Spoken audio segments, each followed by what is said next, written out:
Hello friends, आज हम लोग क्लास 12th में NCERT जो पॉलिटिकल साइंस है उसका बुक नंबर 1 जो है उसका चैप्टर 1 देखने वाले हैं। चैप्टर का नाम है दो ध्रुवीयता का अंत। एक ही वीडियो में सारा जो टॉपिक है उस टॉपिक को कंप्लीट करेंगे। तो बिना देरी किए चलिए स्टार्ट करते हैं। सबसे पहले ये जानेंगे कि इस चैप्टर में हम लोग किसके बारे में पढ़ने वाले हैं। ठीक है, तो ये ज़्यादातर बेसिकली शीत युद्ध है। शीत युद्ध पहला जो चैप्टर था वो शीत युद्ध का दौर ही था, उसको हटा दिया गया NCERT से। ठीक है, अब यहाँ लिखा गया कि दो ध्रुवीयता का अंत। तो दो ध्रुव का मतलब है यहाँ पर एक है आपका सोवियत संघ और दूसरा आपका क्या है, अमेरिका। और ये दोनों ध्रुव में किस प्रकार से बटने के बाद क्या क्या हुआ, कौन से घटना के परिणाम हुए, ये सब हम लोग इसमें देखने वाले इस चैप्टर में। ठीक है, तो सबसे पहले बात करते हैं हम लोग कि समकालीन विश्व में बदलाव का शुरुआत कब से हुआ था। ठीक है, तो पहला जो शुरुआत हुआ वो प्रथम विश्व युद्ध, आपको याद रखना MCQ में पूछा जाएगा। ठीक है, कि पहला जो विश्व युद्ध हुआ था वो पहला विश्व युद्ध कब हुआ था, 1914 से लेकर के 1918 के बीच तक चला था पहला विश्व युद्ध। ठीक है, अगर दूसरा विश्व युद्ध का बात करेंगे तो दूसरा विश्व युद्ध आपका कब हुआ, 1939 से में शुरू हुआ और 1945 में समाप्त हो गया। और ठीक जब दूसरा विश्व युद्ध समाप्त हुआ उसके बाद से दौर स्टार्ट हुआ किसका, शीत युद्ध का। और शीत युद्ध का दौर कब शुरू हुआ, 1945 में, और ये ख़त्म कब हुआ, 1991 को। तो ये ऑब्जेक्टिव क्वेश्चन में पूछा जाता है जैक बोर्ड में। ठीक है, कि शीत युद्ध की समाप्ति कब हुई थी, तो 1991 में शीत युद्ध की समाप्ति हो गई थी। और शुरुआत कब हुआ था, तो ये 1945 में हुआ था, यानी कि दूसरे विश्व युद्ध के समाप्त होने के बाद शीत युद्ध का शुरुआत हुआ था। आगे देखेंगे, सबसे पहले हम लोग ये समझेंगे कि शीत युद्ध था क्या। देखिए शीत युद्ध क्या है, वैसे तो नाम सुनने में लग रहा होगा कि शीत युद्ध मतलब शीत मतलब ठंडा, और यहाँ पर युद्ध का मतलब है कि जहाँ पर बहुत ज़्यादा लड़ाई हुआ होगा, युद्ध हुआ होगा, एक दूसरे को मारा गया होगा। लेकिन नहीं, शीत युद्ध में ऐसा कुछ भी नहीं हुआ। ये जो युद्ध था ये इसमें वास्तव में कोई युद्ध हुआ ही नहीं था।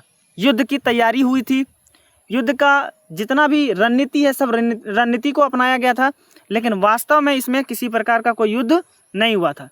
तो समझिए इसमें क्या लिखा गया है कि शीत युद्ध में वास्तव में कोई युद्ध नहीं हुआ था, और ये जो युद्ध था ये संघर्ष एवं तनाव की स्थिति रहती थी। इसमें संघर्ष का भी और तनाव का भी स्थिति बना रहता था दोनों गुटों के बीच। और ये शीत युद्ध किसके किसके बीच था, अमेरिका और सोवियत संघ के बीच। ये भी याद रखिएगा, शीत युद्ध का तनाव और संघर्ष किसके किसके बीच चल रहा था, तो अमेरिका और सोवियत संघ के बीच चल रहा था।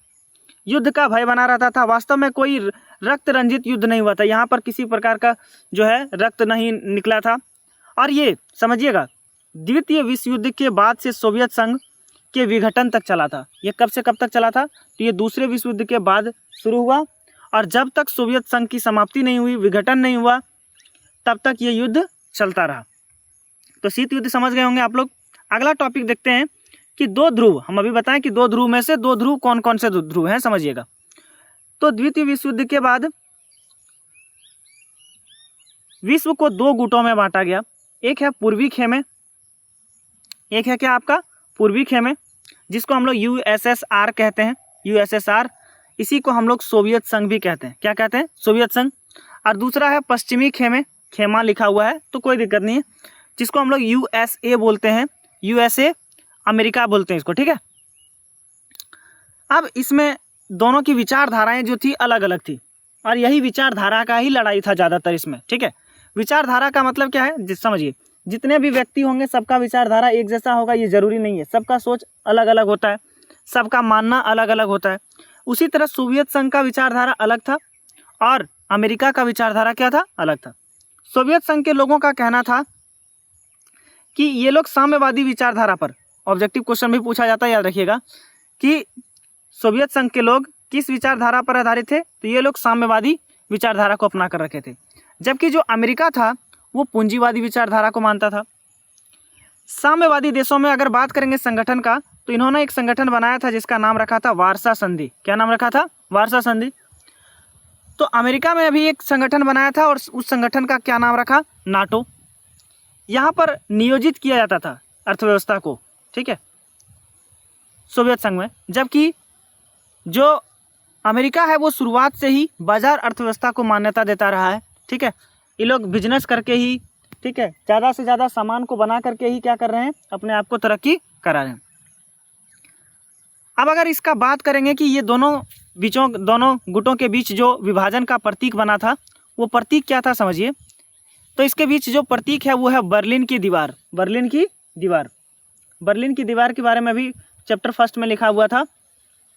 आगे अगर लिखा होगा कहीं पर और टॉपिक में तो उसको पूरा डिटेल से बताएंगे। तो बर्लिन की दीवार को कब बनाया गया था, 1961 में बनाया गया। और ये बर्लिन की दीवार की जो लंबाई है वो 150 किलोमीटर था। कितना था, 150 किलोमीटर। लिखा नहीं है लेकिन हम बता देते हैं, 150 किलोमीटर था।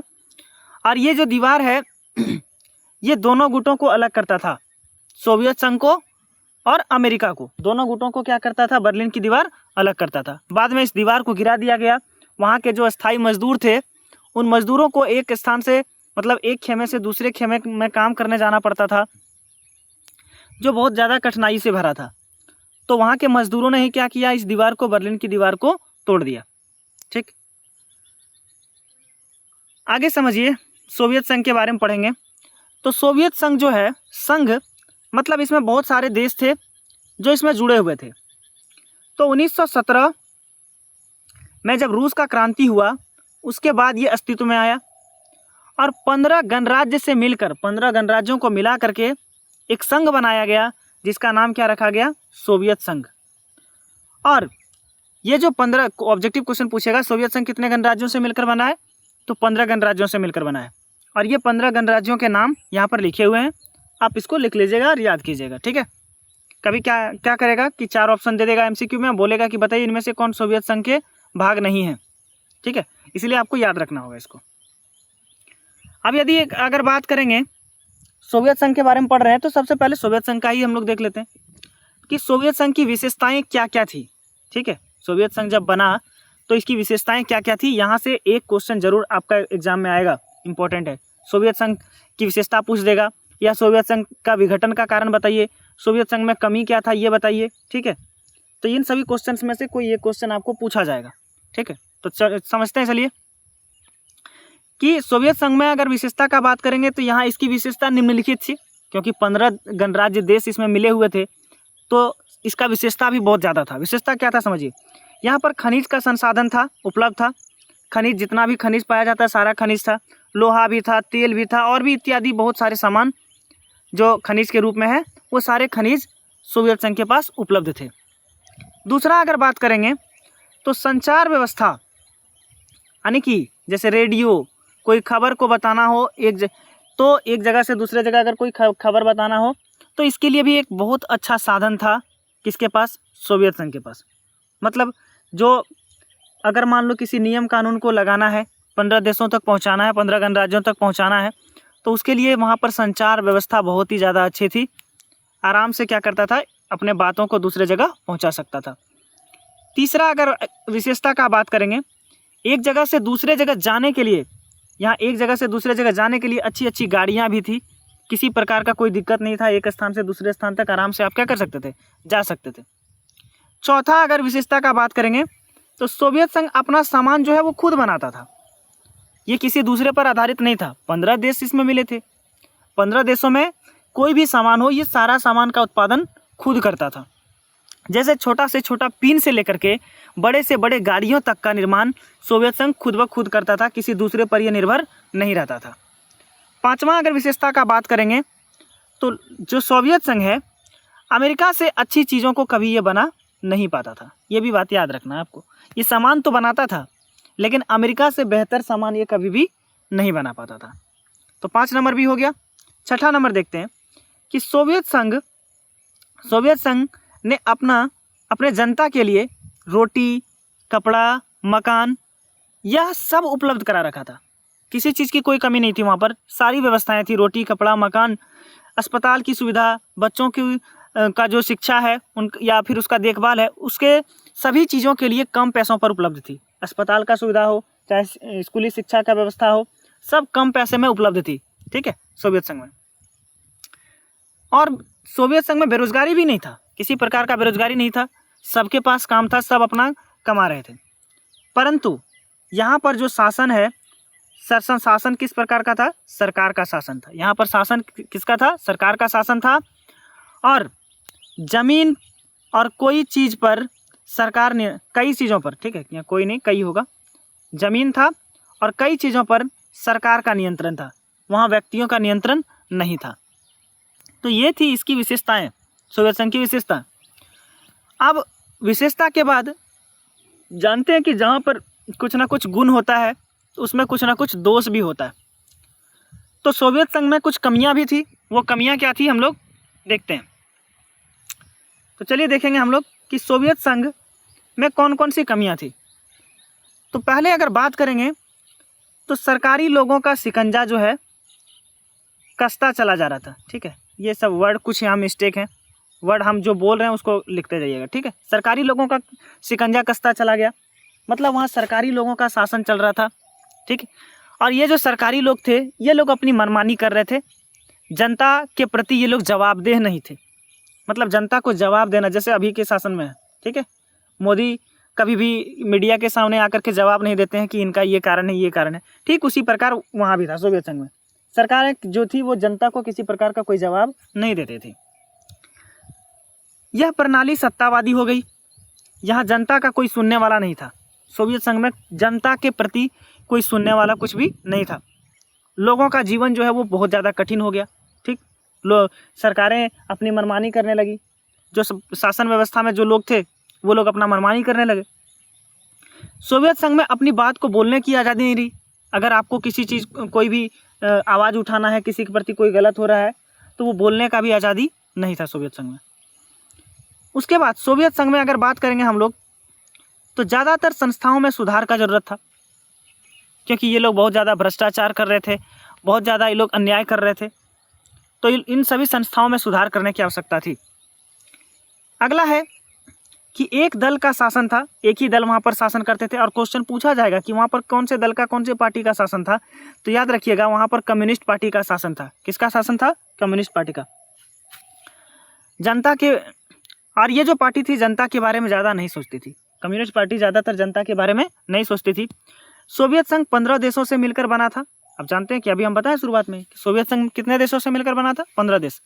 तो नाम का 15 देशों से मिलकर बना था, लेकिन सबसे अधिक मनमानी कौन करता था इसमें? रूस, क्योंकि रूस ताकतवर था और ये सबसे ज़्यादा मनमानी करता था। और ये जो बोलता था वो बाकी छोटे छोटे देशों को मानना पड़ता था। तो जो बाकी के 14 देश थे वो अपने आप को दबा हुआ महसूस करते थे कि मान लीजिए कि 15 देशों को मिलाकर एक ग्रुप बनाया गया और उन 15 देशों की सहमति नहीं है उस पर, कोई एक देश अपना मनमानी कर रहा है, रूस, तो बाकी के 14 देश क्या सोचेंगे कि हम लोग तो बेकार के इसमें जुड़े हुए हैं, हम लोग का कोई फायदा ही नहीं है, बाकी मनमानी रूस अपना कर ही रहा है। तो 8वां नंबर देखिए इसका गुण क्या है, कमी क्या है। तो संसाधनों का ज़्यादातर उपयोग जो था, बाकी संसाधन का यहाँ किसी प्रकार का कमी नहीं था, सब प्रकार के संसाधन थे उपलब्ध सोवियत संघ में। लेकिन अभी हम बताएं कि शीत युद्ध का दौर चल रहा था और शीत युद्ध के दौर में हथियारों की होड़ चलती थी। हथियारों का होड़ क्या है समझिए, कि कौन सबसे बेहतर हथियार बना सकता है, सोवियत संघ या अमेरिका, सोवियत संघ या अमेरिका। तो इस बीच में सोवियत संघ क्या किया, जितना भी संसाधन था सारे संसाधनों को किस में लगा दिया? हथियार बनाने में, कि हमको अमेरिका से बेहतर हथियार बनाना है, या अगर मान लो कभी युद्ध हो गया तो अमेरिका हमारे ऊपर हमला कर दिया तो उससे जीतना है। अगला प्रश्न देखेंगे, अगला पॉइंट देखेंगे, जनता की ज़रूरतों को ये पूरा नहीं कर पा रहा था। जो जनता की ज़रूरतें थी उसको पूरा नहीं करके ये ज़्यादातर संसाधन का उपयोग किस में कर रहे थे? हथियार को बनाने में। 1979 में अफगानिस्तान के मामले में ये इन्होंने हस्तक्षेप कर दिया। उपभोक्ताओं जो वस्तुओं की कमी हो गई, ठीक, जब इन्होंने उसके अफगानिस्तान के मामले में हस्तक्षेप किया तो जो उपभोग करने वाली वस्तु थी वो धीरे धीरे क्या होने लगी, वहाँ पर कम होने लगी। इस प्रकार सोवियत संघ को नुकसान हुआ, बहुत ज़्यादा नुकसान हुआ। तो ये सारा कमी था किसका? सोवियत संघ का। अगला है, जब कमी था तो कमी के कारण इसका विघटन भी हो गया। मतलब ये धीरे धीरे टूटने लगा। धीरे धीरे इससे देश जो थे 15 देश जो थे वो 15 देश क्या होने लगे, अलग होने लगे। और किस प्रकार अलग हुए समझिएगा। तो सोवियत संघ की राजनीतिक और आर्थिक संस्थाओं में अंदरूनी कमजोरी के कारण, जानते हैं कि इसका राजनीतिक व्यवस्था बहुत ही खराब था और आर्थिक संस्था भी इसकी क्या थी, बहुत ही ज़्यादा कमज़ोर थी। इसके अलावा अगर बात करेंगे तो संस्थाओं का ज़्यादा से ज़्यादा उपयोग सब किस में कर दिया, हथियार को बनाने में, जबकि ज़्यादातर उपयोग इसको किस में करना चाहिए था, वहाँ के शासन व्यवस्था को ठीक करने में, वहाँ के शिक्षा व्यवस्था को ठीक करने में और वहाँ के अस्पतालों को ठीक करने में करना चाहिए था। लेकिन ये ज़्यादातर अपना जितना भी पैसा था, जितना भी संसाधन था, सबको किस में लगा दिया, हथियारों को बनाने में। कम्युनिस्ट पार्टी का बुरा शासन, कम्युनिस्ट पार्टी यहाँ पर बहुत ज़्यादा बुरा शासन की, जिस कारण से सोवियत संघ का क्या हो गया, विघटन हो गया। अगला देखेंगे, सोवियत संघ ने अपना पैसा और संसाधन पूर्वी यूरोप में अधिक लगा दिया। ये लोग अपना ज़्यादातर पैसा किस में लगा दिया, पूर्वी यूरोप में। जनता के प्रति कम्युनिस्ट पार्टी का जवाबदेह नहीं होना, कम्युनिस्ट पार्टी जनता को किसी प्रकार का जवाब ही नहीं दे रही थी, जैसे भारतीय जनता पार्टी है, ठीक है। लोगों को गलत जानकारी दी गई कि सोवियत संघ विकास कर रहा है। लोगों को ये बताया गया कि सोवियत संघ जो है वो विकास कर रहा है, लेकिन वास्तव में सोवियत संघ विकास कर रहा था, नहीं कर रहा था। यह अपना ज़्यादातर संसाधन कहाँ पर लगा दिया था, हथियार को बनाने में, ठीक। उसके बाद लोगों, कम्युनिस्ट पार्टी में भ्रष्टाचार, गतिरोध और बहुत सारी कमियां थी। पार्टी के लोगों को विशेष अधिकार प्राप्त थे, जिससे जनता उन्हें अपने से जोड़कर नहीं देख पा रही थी। जो कम्युनिस्ट पार्टी से जो जुड़े लोग थे उनको विशेष अधिकार दे दिया गया और जनता को विशेष अधिकारों की अनुमति नहीं दी गई, बोलने का अनुमति नहीं दिया गया, किसी प्रकार का आवाज़ उठाने का अनुमति नहीं दिया गया। तो ये सारा कमी था, ठीक। आप इतना ही पॉइंट याद रखिएगा, 6-7 पॉइंट लिखिएगा, काफ़ी है, 5 मार्क्स के लिए भी बहुत ज़्यादा इंपॉर्टेंट हो जाएगा, ठीक है। वैसे हम बहुत सारे पॉइंट लिख दिए, एक बार पढ़ लीजिएगा आप लोग। अगला देखते हैं, अगला प्रश्न है कि सोवियत संघ का विघटन हो गया। पहले क्या पढ़े हम लोग, सोवियत संघ की विशेषता, फिर पढ़े सोवियत संघ का कमी, फिर पढ़े हम लोग सोवियत संघ के विघटन के कारण, और जब विघटन हो गया तो इसका क्या परिणाम हुआ, अब इसमें हम लोग पढ़ने वाले हैं। तो अभी हम बताएं कि शीत युद्ध चल रहा था, और शीत युद्ध किसके बीच चल रहा था, सोवियत संघ और अमेरिका के बीच, सोवियत संघ और अमेरिका के बीच। तो जब सोवियत संघ का विघटन हो गया तो शीत युद्ध की समाप्ति भी हो गई, शीत युद्ध की समाप्ति हो गई। तो पहला परिणाम है शीत युद्ध की समाप्ति। दूसरी दुनिया, याद रखिएगा, पहली दुनिया के नाम से अमेरिका को जाना जाता है और दूसरी दुनिया के नाम से सोवियत संघ को जाना जाता है।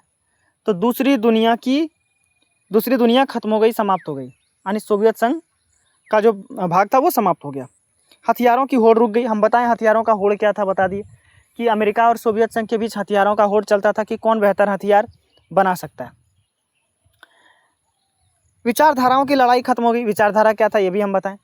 सोवियत संघ समाजवादी विचारधारा पर आधारित था, जबकि अमेरिका जो था वो पूंजीवादी विचारधारा पर आधारित था।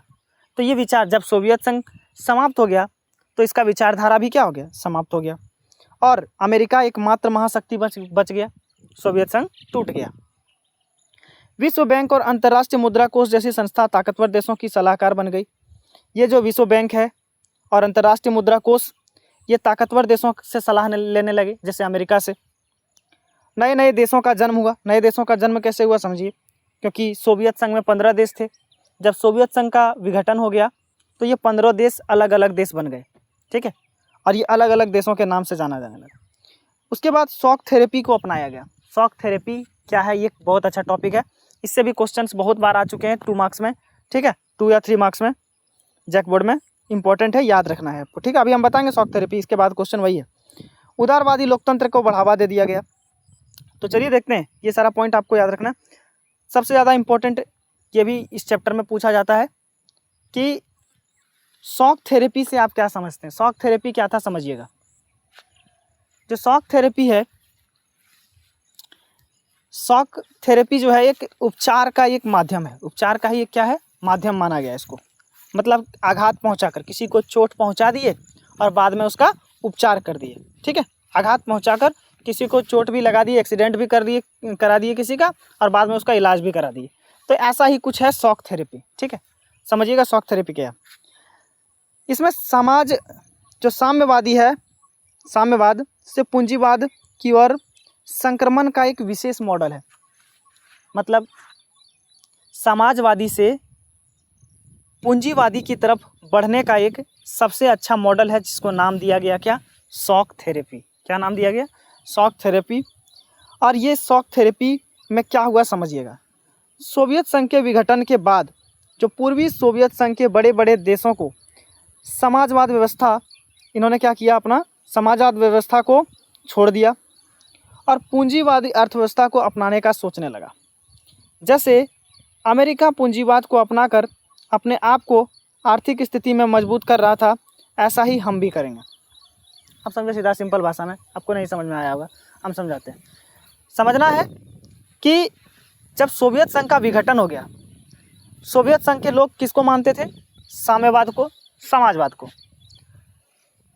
जबकि ये उतना तरक्की नहीं कर पाया और अमेरिका पूंजीवाद को अपना के रखा था और अमेरिका बहुत ज़्यादा सक्सेस था। तो जब सोवियत संघ का विघटन हो गया तो बड़े बड़े देशों का मानना था कि हम लोग भी क्या करेंगे? साम्यवाद को छोड़ करके पूंजीवाद का मॉडल क्या कर लेंगे? अपना लेंगे, यानी अमेरिका का विचारधारा अपना लेंगे। और यही विचारधारा अपनाने को क्या कहा गया? Shock therapy. ठीक है। अब जब इसको अपनाया तो अपनाने के बाद हुआ क्या समझिएगा। अपनाने के बाद क्या हुआ, क्या क्या बदलाव देखा गया, समझते हैं। तो शॉक थेरेपी को अपनाकर, क्वेश्चन है, शॉक थेरेपी को अपनाकर जो पूर्व सोवियत संघ के देशों ने क्या क्या बदलाव किए? अपना तो लिया ही लोग, ठीक है, पूंजीवाद के मॉडल को अपना लिया, लेकिन अपनाने के बाद क्या हुआ समझिए। अपनाने के बाद पूंजीवादी अर्थव्यवस्था को अपनाया गया, ये बता दिए, ठीक है। साम्यवाद को छोड़ दिया, पूंजीवादी अर्थव्यवस्था को क्या कर लिया? अपना गया। निजी स्वामित्व को अपनाया गया, मतलब अभी तक जो सार्वजनिक चीज़ें थी समाजवाद में, साम्यवाद में, उसको पर्सनल करने लगा। जो सामूहिक चीज़ें थी उसको पर्सनल करने लगा, खुद का करने लगा, ठीक है, अपना अपना करने लगा सब। सामूहिक फॉर्म को निजी फॉर्म में बदला गया। फॉर्म मतलब यहाँ फैक्ट्री है, ठीक है। तो जो सभी का मिला करके एक फैक्ट्री था, उन फैक्ट्रियों को क्या किया? बंटवारा किया गया और पर्सनल कर लिया, सब अपना अपना कर लिया, ठीक है। पूंजीवादी पद्धति से खेती की जाने लगी। अभी तक ये लोग समाजवादी तरीके से, प्राचीन तरीके से खेती कर रहा था, लेकिन अमेरिका जैसे पूंजीवादी अब तरीके को अपनाकर मशीनों से खेती कर रहा था, ठीक वैसा ही खेती अपनाने लगा ये लोग भी, ठीक है, समाजवाद के लोग भी। और ज़्यादातर मशीनों का इस्तेमाल खेती में करने लगा। और अब ऐसा माना जाने लगा कि ज़्यादा से ज़्यादा अगर विकास करना है तो हमको क्या करना पड़ेगा? व्यापार करना पड़ेगा, ठीक है, शॉक थेरेपी को अपनाकर। तो क्या किया? मुक्त व्यापार को भी अपनाया गया, ठीक। अपने देश के अलावा दूसरे देशों से भी क्या करने लगा? व्यापार करने लगा। अभी तक सोवियत संघ क्या करता था? अपने सामान का उत्पादन स्वयं करता था, दूसरे देशों पर ये निर्भर नहीं था, दूसरे गुटों पर ये निर्भर नहीं था। लेकिन अब ये लोग क्या किए? सामान बनाकर दूसरे देशों से भी व्यापार करने लगा और बोला कि अब आपस में व्यापार नहीं करके पश्चिमी देशों के साथ भी व्यापार किया जाने लगा। जो पूर्वी देश थे वो पश्चिमी देशों के साथ भी क्या करने लगे? व्यापार करने लगे। अब देखते हैं कि शॉक थेरेपी को जब अपना लिया गया, सारे नियमों को, मॉडलों को अपना लिया गया, तो इसका परिणाम क्या हुआ? क्या परिणाम देखा गया समझिए। देखो, शॉक थेरेपी को जब अपनाया तो पूरी अर्थव्यवस्था पूरी तरह से क्या हो गई? तहस नहस हो गई, समाप्त हो गया, ठीक है। अर्थव्यवस्था समाप्त नहीं हुआ, मतलब पूरी तरह से इधर से उधर हो गई। जनता को बर्बादी का मार झेलना पड़ा, जनता को इसमें बहुत ज़्यादा मार झेलना पड़ा। रूस में पूरा राज्य नियंत्रित औद्योगिक ढांचा चरमरा उठा। रूस का जो नियंत्रित औद्योगिक ढांचा था, जो जहाँ ज़्यादातर पैमाने में क्या किया जाता था, किसी सामान को बनाया जाता था, वो पूरी तरह से इधर से उधर हो गया। महत्वपूर्ण उद्योगों को जो अच्छा से अच्छा सामान था उसको कम से कम दामों में क्या कर दिया? बेच दिया गया। क्यों? क्योंकि अगर बिजनेस करना है, व्यापार करना है, तो पैसों की आवश्यकता होगी। तो ये लोग क्या किया? सोवियत संघ के लोग इतना बुड़बक कि जो ज़्यादा से महंगा सामान था उसको कम से कम दाम में ही क्या कर दिया? बेच दिया। क्योंकि पैसा नहीं आएगा तो ये लोग भी व्यापार कैसे करेगा, इसीलिए ये लोग क्या किया? उसको बेच दिया। शॉक थेरेपी के कारण इतिहास की सबसे बड़ी गैराज सेल, हाँ, ये क्वेश्चन ऑब्जेक्टिव में पूछा जाता है, सब्जेक्टिव 2 मार्क्स में भी पूछा जाता है कि इतिहास की सबसे बड़ी गैराज सेल किसको कहा जाता है? शॉक थेरेपी को। याद रखिएगा, किसको कहा जाता है? शॉक थेरेपी को। क्यों कहा जाता है? क्योंकि इस समय जो ज़्यादातर महंगा सामान था उसको सस्ते दामों में क्या कर दिया? बेच दिया गया। इससे क्या हुआ सुनो, हम बताते हैं। आगे लिखा होगा कि जो लोग ज़्यादा अमीर थे वो लोग और अमीर हो गया, क्योंकि वो लोग ज़्यादा महंगे महंगे सामानों को सस्ते सस्ते दामों में क्या कर लिए, खरीद लिए, और जो गरीब था वो और ज़्यादा गरीब हो गया। जो रूसी मुद्रा थी रूबल, इसमें गिरावट आई। ऑब्जेक्टिव क्वेश्चन पूछ देगा, याद रखिएगा। रूस की मुद्रा का नाम क्या था, रूबल। महंगाई बढ़ गया, लोगों ने जो पैसा बचा कर रखा था वो क्या करने लगा, बिजनेस में लगा दिया, खर्चा करने लगा। ठीक,